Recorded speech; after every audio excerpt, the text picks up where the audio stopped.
Oke kelas, kita akan mulai dengan membahas akuntansi dan lingkungan bisnis ya. Jadi saudara sudah masuk ke wilayah akuntansi, siap-siaplah belajar akuntansi secara serius. Saya akan mulai dengan bab 1, yaitu akuntansi dan lingkungan bisnis. Ada banyak definisi akuntansi dari sisi sistem informasinya, yaitu sebuah sistem penghasil informasi keuangan.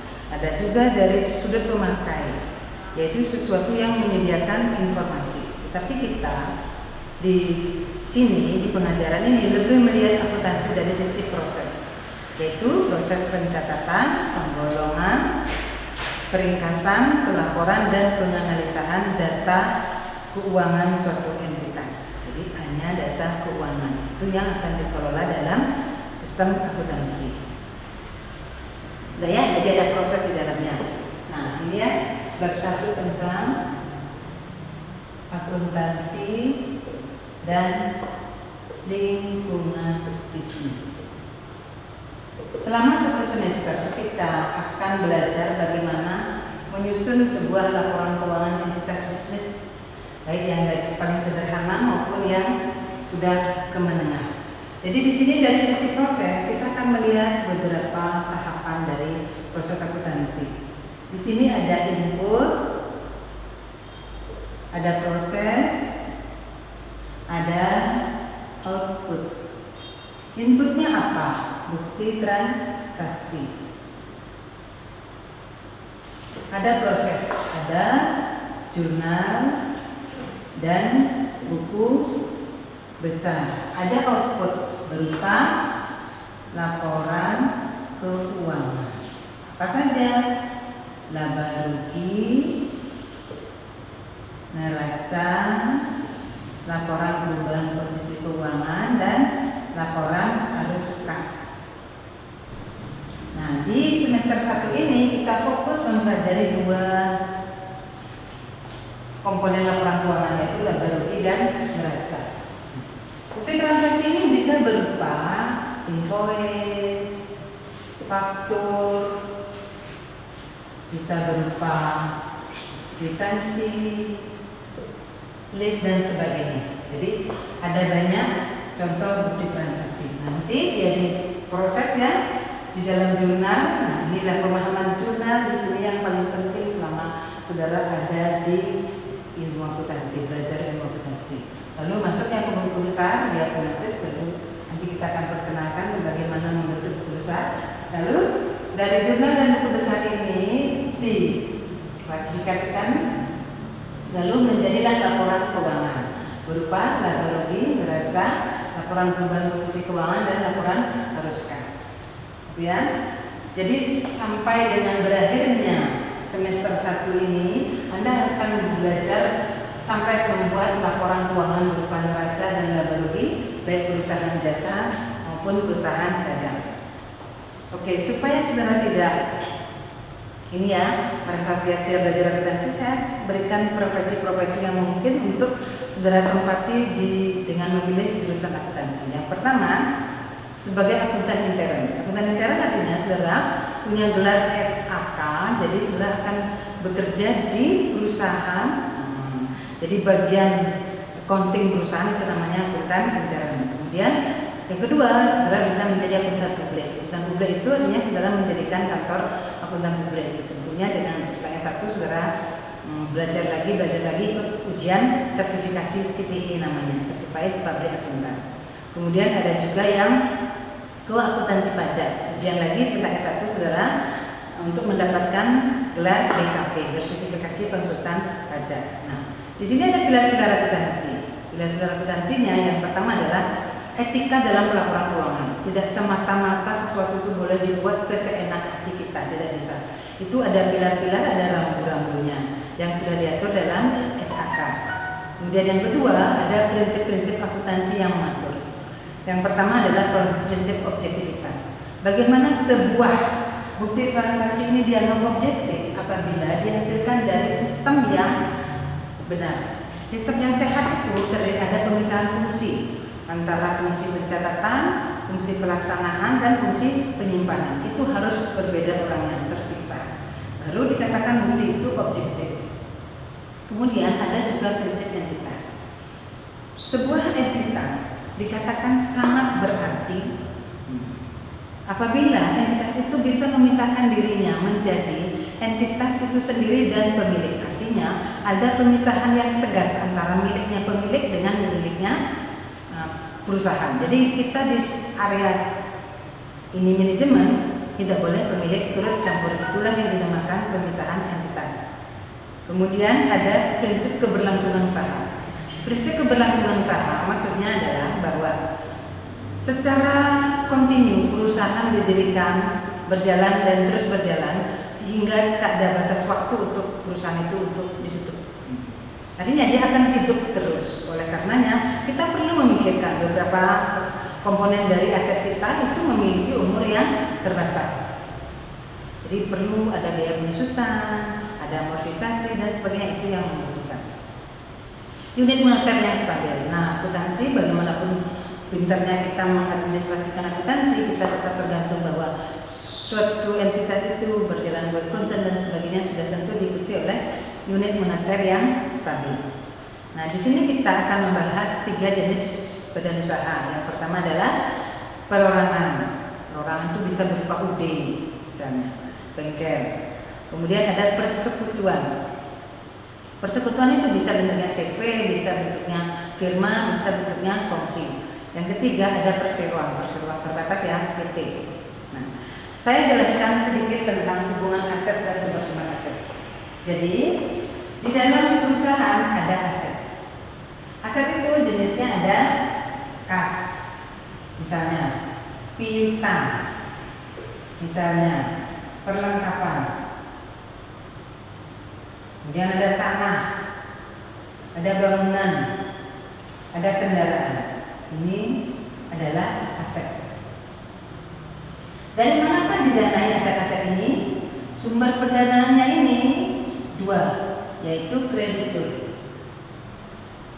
Kemudian ini adalah pemilik atau investor.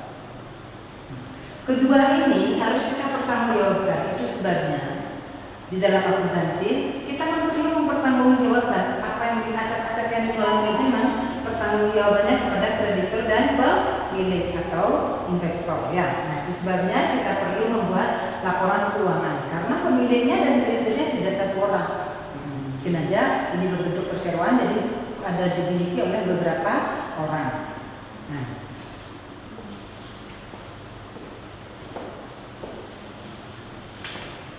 komponen aset seperti ini ya. Kemudian saya akan bahas sedikit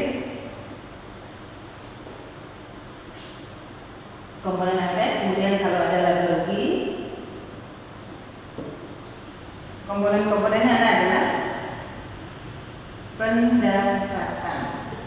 Kemudian ada biaya operasi, contohnya biaya gaji, biaya listrik, biaya pemeliharaan, dan biaya lain-lainnya. Nah, ini ditambahkan namanya biaya operasi.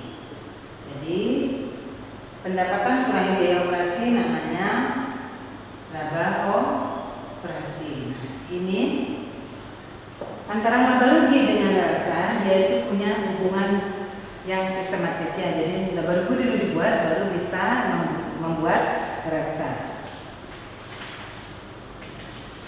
Nah, kita akan melihat di sini pengaruh sebuah transaksi terhadap laporan keuangan kita. Persamaan akuntansinya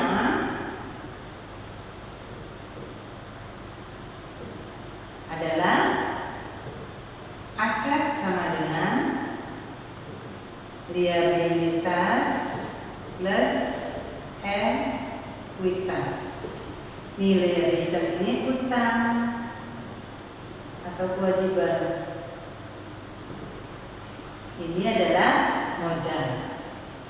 Nah, jadi biasakan diri untuk menyebutnya, kalau liabilitas itu utang itu disebut dengan liabilitas, modal itu disebut dengan ekuitas. Nah, di bab pertama ini kita akan melihat pengaruh transaksi terhadap laporan keuangan.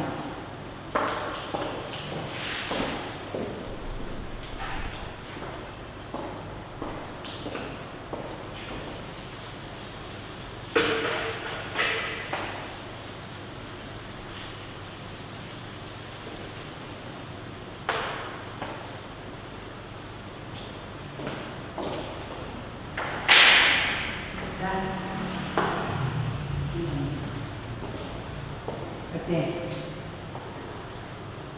Kita akan memecah ini menjadi dua ya. Aset,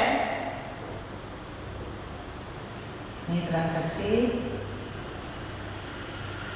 tanggal transaksi, asetnya bisa berupa kas, bisa berupa piutang usaha, bisa berupa perlengkapan, bisa berupa peralatan. Oke, kita pecah lagi.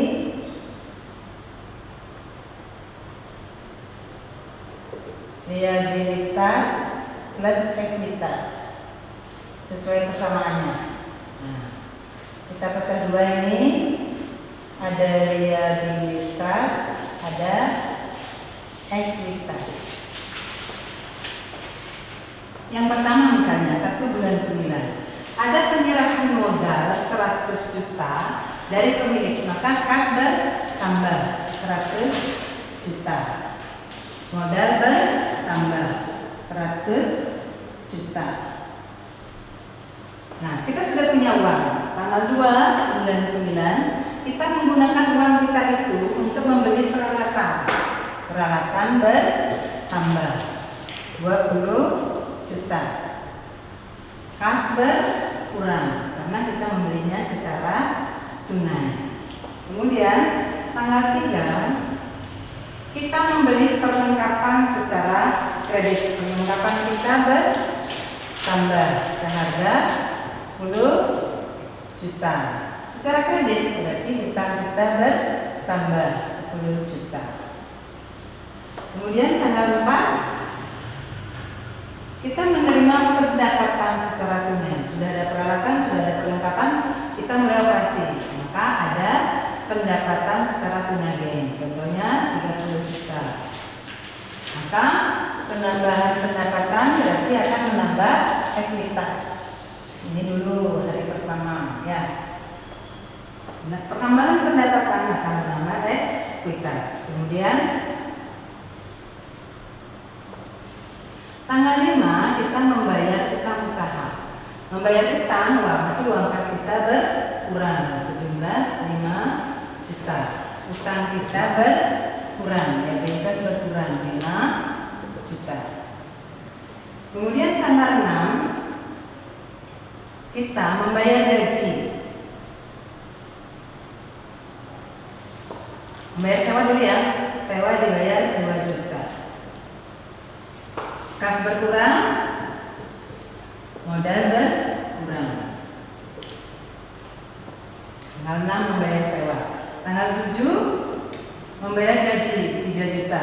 Kas berkurang 3 juta, modal berkurang 3 juta. Tanggal 8 kita ada lagi pendapatan tetapi belum dibayar. Jadi pendapatan secara kredit. Jadi ada piutang 15 juta. Pendapatan bertambah 15 juta. Kemudian ada prive 8 juta. Kas berkurang 8 juta, modal berkurang 8 juta. Kalau kita jumlahkan ini pasti dia seimbang. Nah, seimbang dia pasti seimbang ya. Jadi kas kita ada 92 juta. Piutang ada 15 juta. Perlengkapan ada kita punya 10 juta. Peralatan kita punya 20 juta. Sigma ini adalah 137 juta. Sigma 22 juta. Sama-sama ya, 137 juta.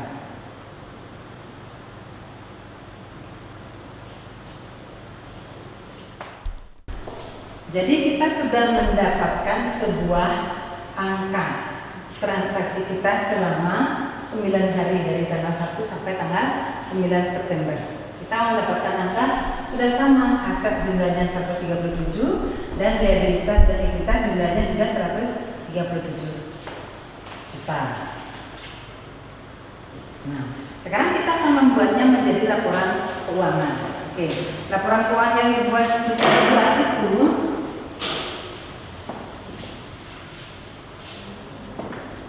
dari persamaan yang sederhana ini kita bisa membuat laporan keuangan berupa laba rugi dulu. Ya, ini nama perusahaannya,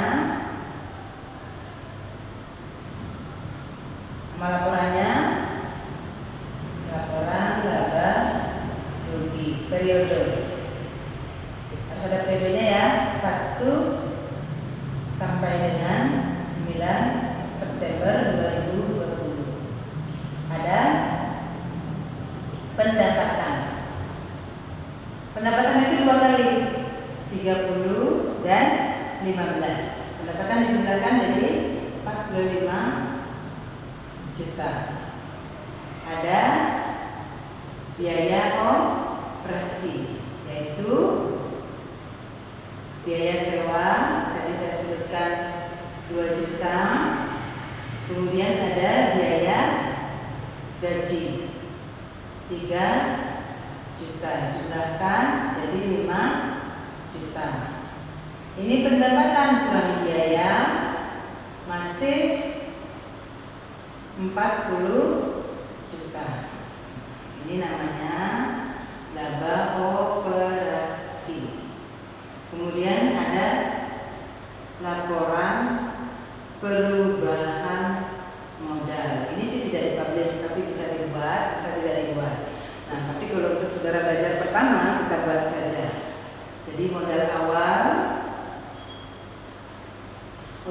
kita dulu itu ada 100 juta. Selama 9 hari operasi kita ada laba operasi sebesar 40 juta.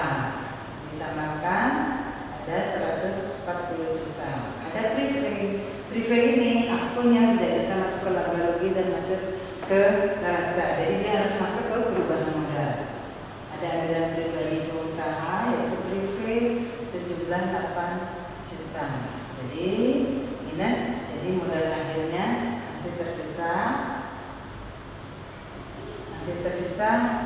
132 juta. Nah, dari sini kita bisa membuat neraca. Saya tinggal sebagian yang untuk kita membuat neraca.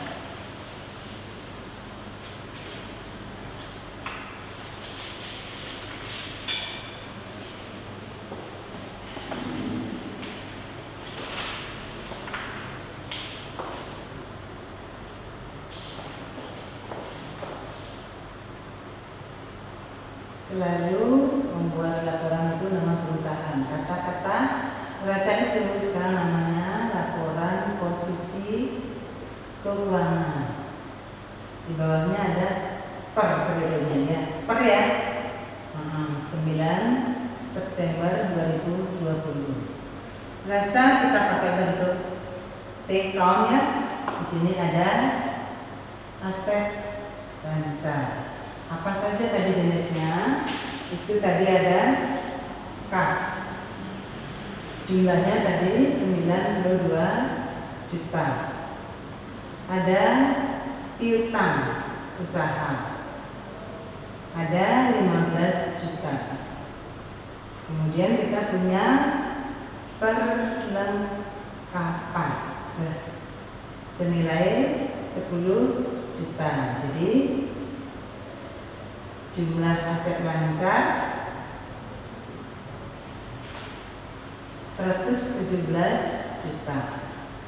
Kemudian setelah aset lancar kita punya juga aset tetap berupa peralatan, nilainya 20 juta. Jadi jumlah aset seluruhnya ya, total aset ya, jumlah aset yaitu aset tetap dan aset lancar ada 137 juta. Nah, sekarang kita bandingkan dengan liabilitasnya. Utang ya, utang usaha, kita punya utang sisa lagi juta. Kemudian ada ekuitas. Ekuitas kita tadi jumlahnya 132. Tambah kurang tadi ya. Nah, jadi total keseluruhan itu ada liabilitas plus ekuitas itu ada 137 juta. Jadi ya, apapun yang kita buat, apapun transaksinya akan selalu membuat neraca itu menjadi seimbang. Ya, antara aset sama dengan liabilitas plus ekuitas. Jadi harus sama selalu jumlahnya. Oke ya? Sampai di sana bisa dipahami? Nah, silakan belajar dari bab 1 itu dulu ya.